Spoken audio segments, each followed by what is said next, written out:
Okay. Hello, welcome to Mod Midwives, a Metro Midwifery podcast. I'm Gina Gerboth. And I'm Nedra Hale, and we are home birth midwives serving the Denver metro area. Well, how are you today? Better than you, I think. I'm like really buried in paperwork, and I have lots of charting to do, and it's 5 o'clock, and so I'm bummed out that I have a lot more work to do before the day is done. But you have been up all night, so you're probably in worse shape.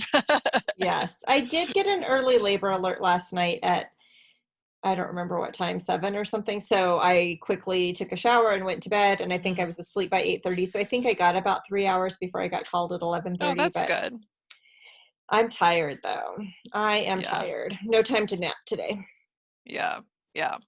So, So, and then you had visits after that, and here we yeah. are Yeah, trying plus to be all the smart on a podcast. pandemic decontamination that you have to do. So I'm all It's showered and exhausting. It's yeah. like you have to, at least I keep having to remind myself to schedule in the time that it takes to have to decontaminate in between Luckily, my son made everything. me a sandwich, so I was able to run in and take a Yay. shower and start my laundry and did not get makeup on.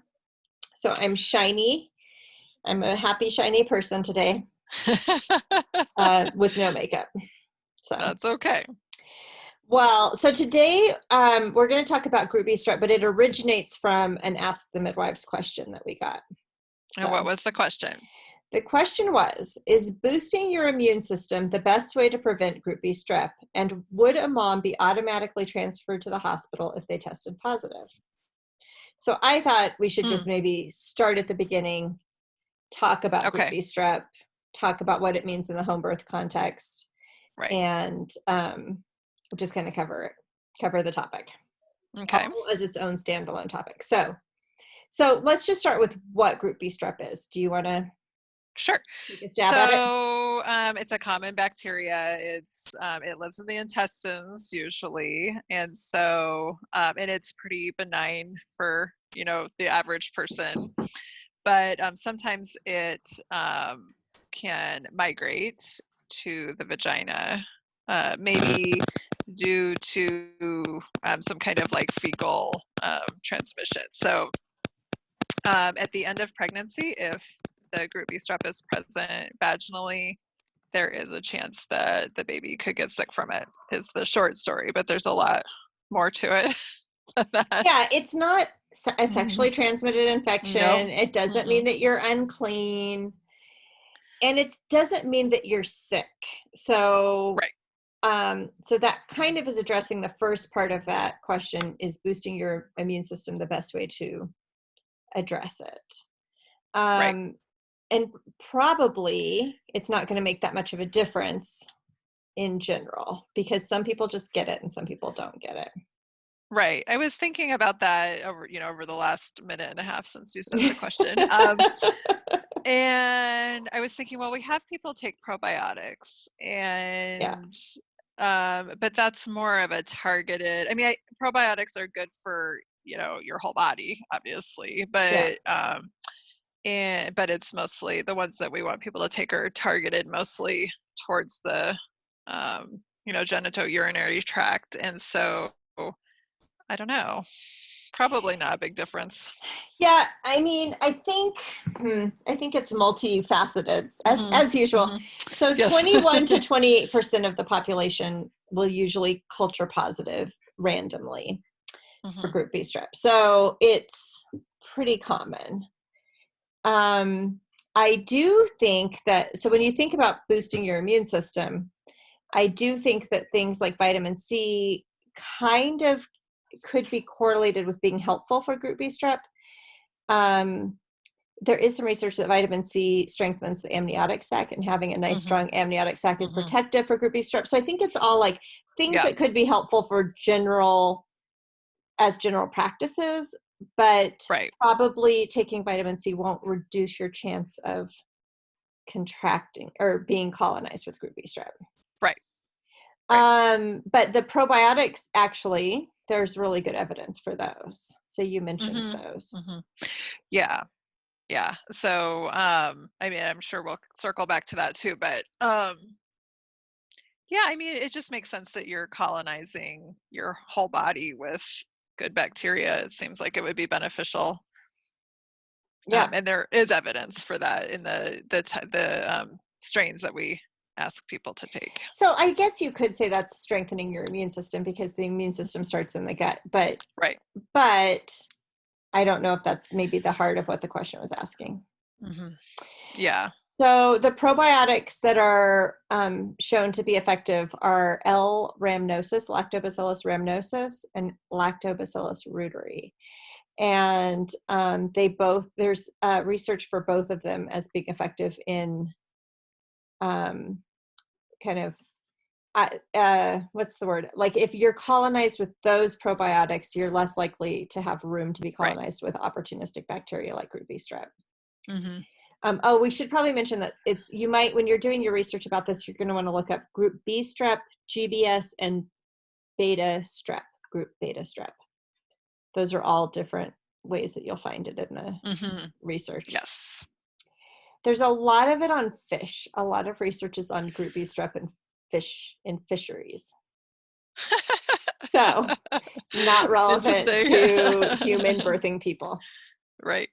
But there is evidence that these two probiotics are effective when taken really in the third trimester, not only to prevent colonization with Group B strep, but actually to treat Group B strep. And people will sometimes culture negative after having previously cultured positive.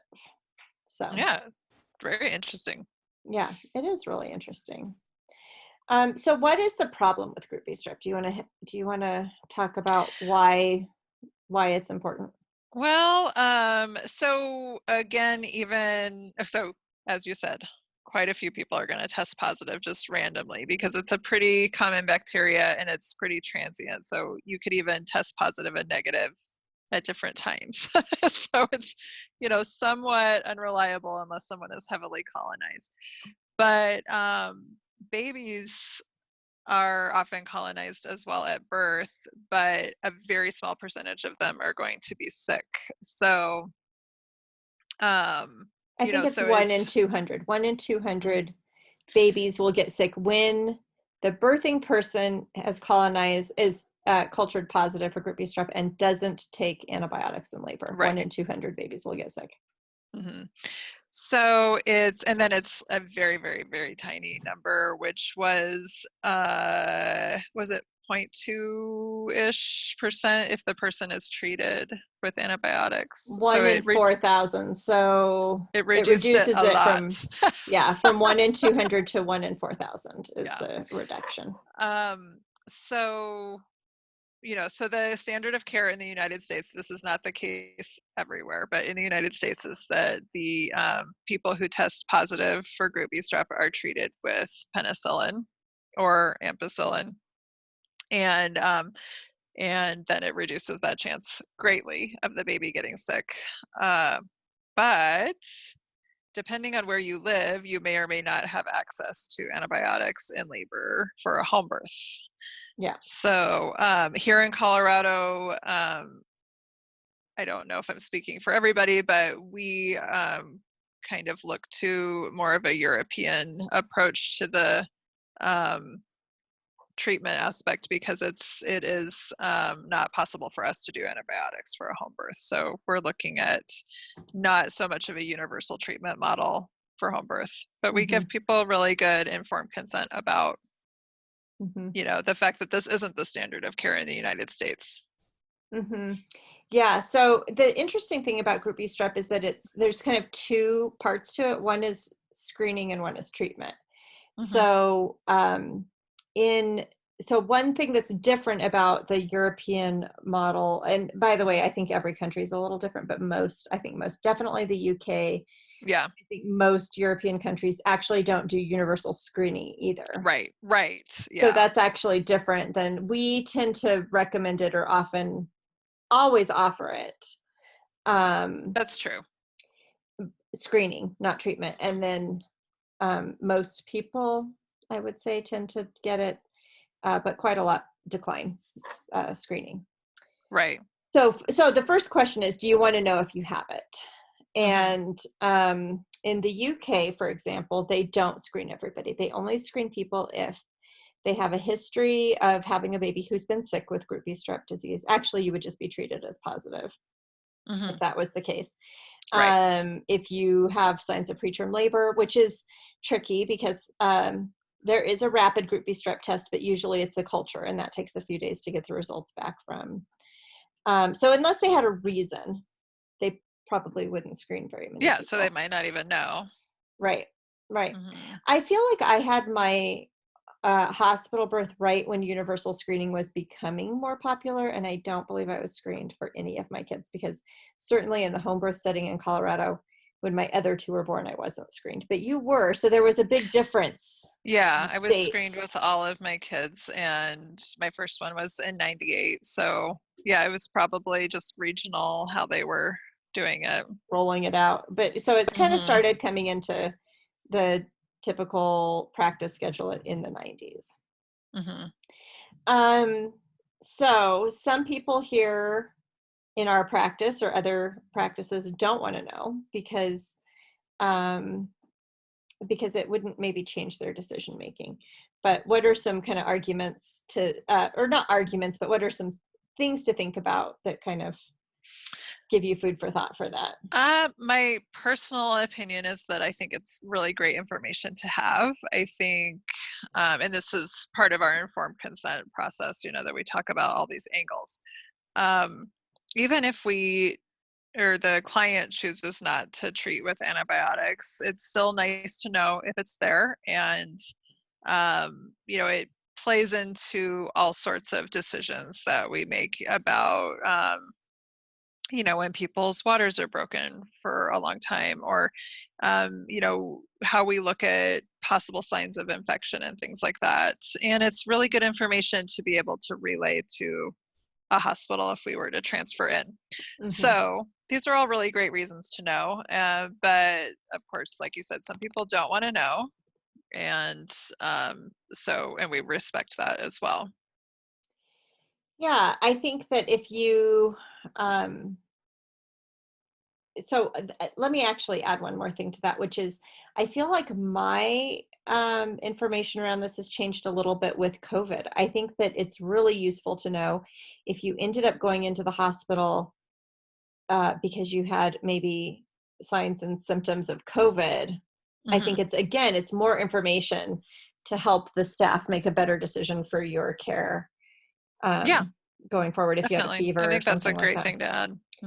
Yeah, so I think it just depends a little bit on the situation and what's available to you. The antibiotic treatment, if you were going to get it, so you mentioned that getting antibiotics in labor, usually penicillin or ampicillin, different ones if you're allergic to penicillin, which are probably not as effective as penicillin. But in general, antibiotic prophylaxis reduces the risk to the baby from 1 in 200 to 1 in 4,000. So it's generally considered effective. But in order to be effective, it needs to be administered 4 hours before the baby is born. And in order to really be considered cured, it needs to be 2 doses. So 8 hours and then another dose 4 hours before the baby's born. And so that's tricky too. The treatment timing is tricky. Many people in our practice don't have 4 hours. Right. Oh, yeah. Lead time. Yeah. To be able to do that. So that's also a tricky thing about group B strep. What other considerations for? So with the home birth in Colorado, where we can't administer antibiotics at home, it doesn't mean you're risked out of care, but it does mean that you need to understand that you're not going to receive the standard of care. Right. If you choose to stay home, or you could choose to change your birth plan. Right. And sometimes people do. It doesn't happen very often, but certainly it has happened, and it's a totally valid choice. Yeah. And I would say that some people will, let's see, how do I want to say this? This is the problem with no sleep. I know. Put the words together. Whenever you do a pretty good job with informed consent, whenever you present information to people, about options, pros, cons, risks, benefits. Some people will make all kinds of different choices. And I would put it out there that in every practice, we should have a certain percentage of people make every decision. Not everybody needs to do the same thing, needs to make the same Right. decision. So I would just put that out there to midwives that people will make every decision that's available to them. Yeah. True. So, Yeah. I think that's really good. What would that look like to change care late in pregnancy? How many times has this happened in your practice?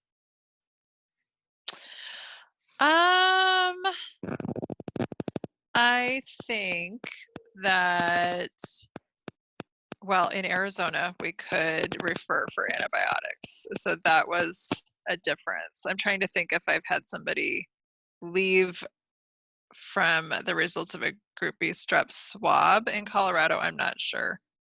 In my own practice, I have once or twice risked somebody out for like a heavy colonization in the urine, which is a little different than what we're talking about. So I don't know, but how it would look as a concept if it happened is that we would call one of our friendly doctors and we would arrange a nice, cozy transfer of care. It would not be stressful. Sometimes somebody's insurance might play into it a little bit if they have like a limited option for their hospitals or something like that. But by and large, we can definitely facilitate a smooth transfer. And in the event that COVID is not keeping people out of the hospital, we would accompany them to the hospital for their birth as a supportive role. The big caveat right now, right? Yes. Yes. Yeah, and also we could transfer care to a midwife for a hospital birth too. Yes. Theoretically, you could, in Colorado, you could receive antibiotic prophylaxis at a birth center setting too. Yes. There's some situations that you might still want to consider whether a hospital would be better. You started to talk about a heavy colonization. Yes. So one thing that we know is that if you come back on your urine culture with group B strep in your urine, that's a sign that you have a heavier colonization. And even though treatment prenatally and then again in labor is possible, I think you could make the argument that it'd be better to closely observe the baby post in those cases. And that's something that, would require a nursing staff and more surveillance at the hospital. So again, another thing to think about as you're trying to decide what's the best option for you. But it's pretty unusual that you would be able to transfer at 36 or 37 weeks, which is the time that we figure this out with a swab. It's pretty unusual that you would be able to get into a birth center. Many of them have cutoffs of entry, before that point in pregnancy. So why do we do? Oh yeah, we should talk about that. Why do we test that late in pregnancy? Why does this come up? Well, I suppose because it's such a transient bacteria, and I'm just like shooting from the hip here. I'm not sure if I know the answer. Yeah. And so we want to get as close to the delivery time as possible, as reasonably possible, without missing it. Yeah, it's one of those things that, like, one day you could be positive and one day you could be negative, but the CDC kind of considers the results valid for 5 weeks. So we try to hit that 5-week period it's funny, they say 35 to 37 weeks is when it should be done, but so many of our clients go past their due date. So I always feel like 36 to 37 weeks is a little safer of a bet. Yeah, agreed. But if you knew you had a history of delivering early, if you've had premature rupture of membranes early, you could maybe test a little bit earlier, but 35 to 37 weeks is a recommendation. What else? What else about group B strep? So it doesn't necessarily risk you out of care. You just have to know that you're not going to get the standard of care. Oh, we should talk about antibiotic prophylaxis, pros and cons of that. So any good informed choice involves understanding pros and cons of all the options. Okay. So the pro is obviously that it reduces the chance of the baby getting sick quite significantly. A con would be just the general con of taking an antibiotic is that it kind of destroys your gut flora, and it does the same thing to the baby. So then you have to go about the work of replacing all of that stuff that has been removed. Yeah, which is a little tricky when you've got a brand new human. And I don't think that we know exactly how much that happens with antibiotic prophylaxis, but we know it probably does happen.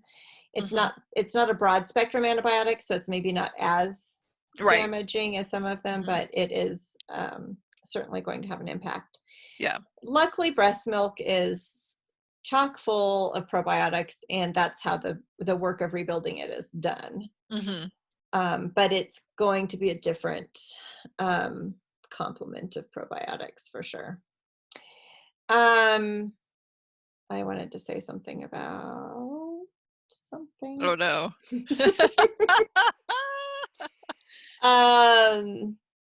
I'll get back to it. Oh, antibiotic resistance. A con of antibiotic use. Just the fact that everybody's getting the treatment, and is that going to be detrimental at some point for just the bacteria being resistant to the antibiotics? It will be, and it has been. There is penicillin resistant group B strep. And in general, the more exposure to penicillin we have, the less effective it will become for other pathogens. So the thing is, if you kind of think about this, in the United States, everybody gets screened. We have universal screening, and then we also have universal treatment. So everybody who screens positive gets treated. That means that approximately 25% of the population is getting antibiotic prophylaxis in labor. That's a lot of people. It's a lot of people. It's a lot of people. And that will reduce incidence of cases of group B strep disease in the newborn from 1 in 200 to 1 in 4,000. So it doesn't totally prevent it. Right. But it does reduce it. But we're talking about treating 25% of the population to make that change in cases that are developed. Yeah. So that is tricky and expensive. That's an expensive way to handle a problem, which is the way that the United States approaches medical. That's how we do things here. So, in countries like the UK, they do not do universal screening or universal treatment because it's probably not cost effective. And all of that being said, if you have a baby that gets sick, obviously the cost doesn't matter. But from a societal standpoint, that's a lot of money for a country that is paying for universal health care, that is paying for the treatment through universal health care. So economics absolutely play into that a little bit. Definitely.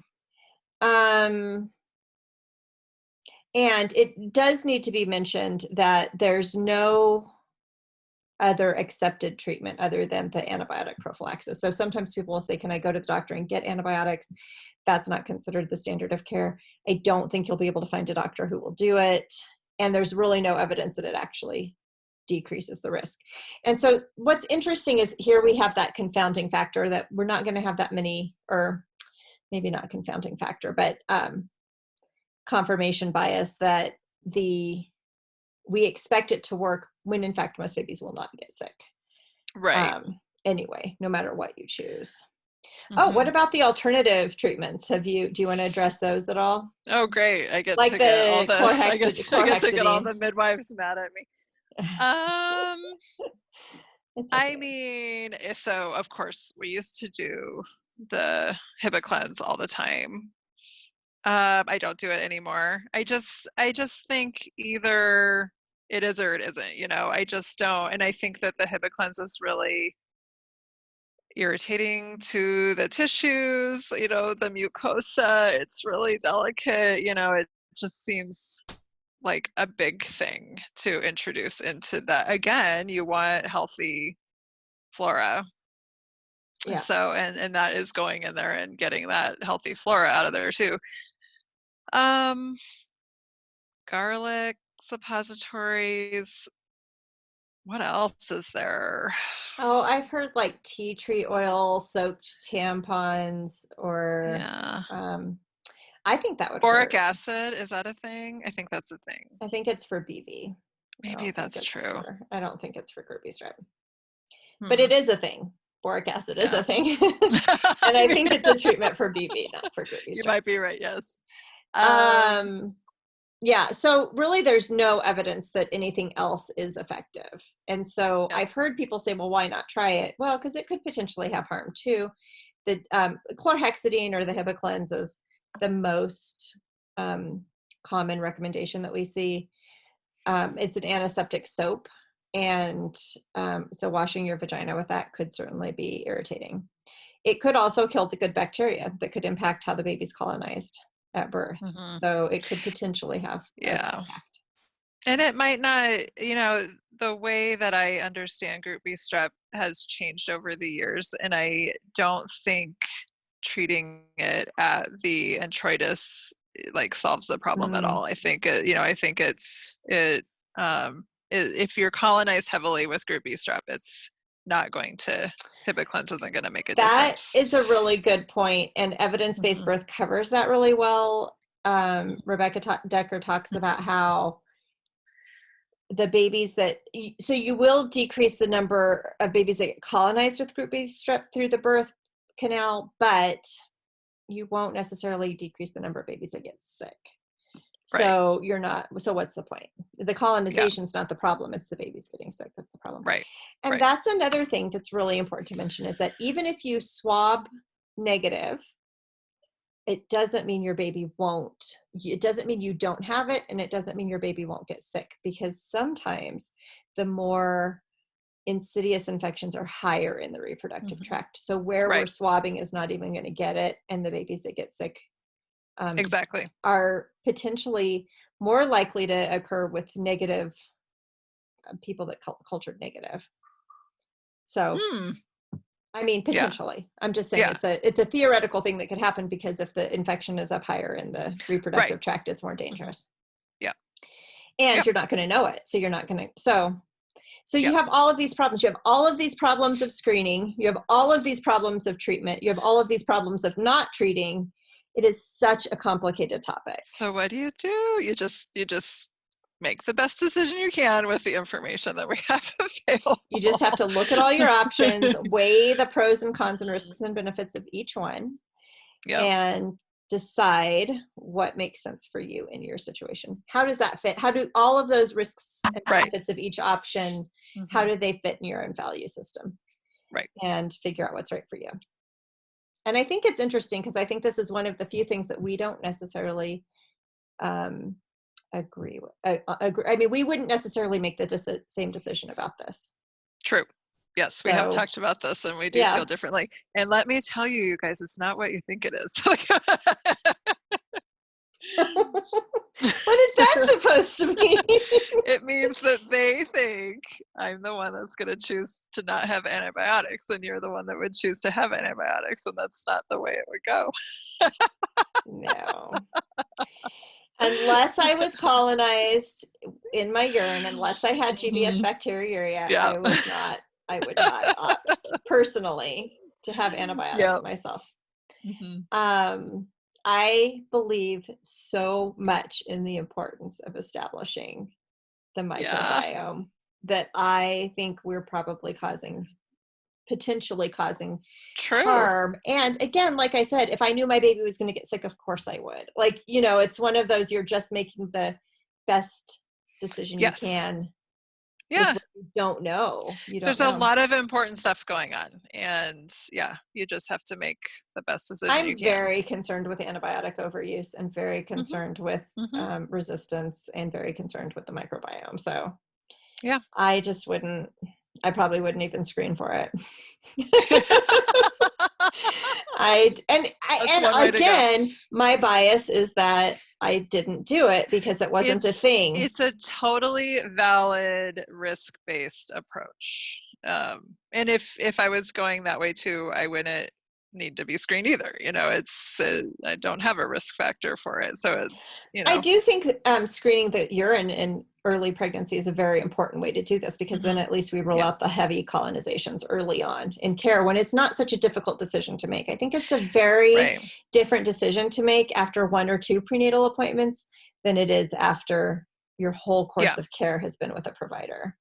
I'm glad you brought that up again, because I did want to come back to that and say that that's, we do screen in the urine early because of that reason. We don't want it to be that we're at the end of pregnancy and now we're having to decide what to do with this heavy colonization. And I don't think we would know it was a heavy colonization at the end of pregnancy. Yeah, we would just get a positive result on the screen and on the swab. We wouldn't know. Yeah. So, financially, pragmatically, I think it's beneficial to know if you have a heavy colonization early. Yeah. There's other things too. Other causes of urinary tract infection can lead to preterm labor. So there's a lot of reasons to figure out whether you have a asymptomatic UTI early in pregnancy. It's important. Yeah. That led me to one more thought that I wanted to cover, which was what? I should not do this after I've been up all night. Yeah. I know. Your brain just doesn't work. Oh, it's so awful. No sleeping. Swabbing. What would I do differently? What would you do differently? Microbiome. Oh, well. I guess it'll come back to me. Yeah. Anyway, I just think it's flawed at every step of the way. I believe, and we have not done any, formal data collection on this, that we are seeing fewer positive results since we've been routinely recommending the probiotics. Yes, I think so. Do you think it's been effective? Yes, I do. We rarely get positive results now. Yeah. I mean, it's totally anecdotal, but I think it's. There's other things, by the way, you could consider. There's herbal treatments and things like that. I think, you'd want to see an herbalist for that. We have a great person we could refer to here. It doesn't change the fact, though, that once you culture positive, you're considered positive. Now, it might change, it might actually change your own flora and how that looks. But in terms of what the hospital's going to see, if they see your chart, they're going to consider you positive, regardless of whether or not an alternative remedy has kicked it. So, yeah. Anyway, I just think it's a very difficult topic. I think it's like I said, it's not clear, and it really has to fit in with your value system. So it's not something that's, I can't say what the right answer is for anybody else. I can only say what I would choose to do. And I try not to even share that. I'm just sharing it with our listeners, but I don't usually share that with the clients when we have the conversation. Yeah. We just try to present the information. Yeah. And some people choose not to screen because it causes them anxiety, and they wouldn't want to make a different decision. And so they don't want to know. So they don't screen. And I think that's totally understandable too. So, but you're missing a piece of, the information should you go into the hospital. Right. Oh, maybe that bears mentioning too. If we know you're positive, it does change how your care could look in terms of how long we wait for labor to start with ruptured membranes, that kind of thing. Other things that come up in the risk-based approach that's basically the CDC lays this out.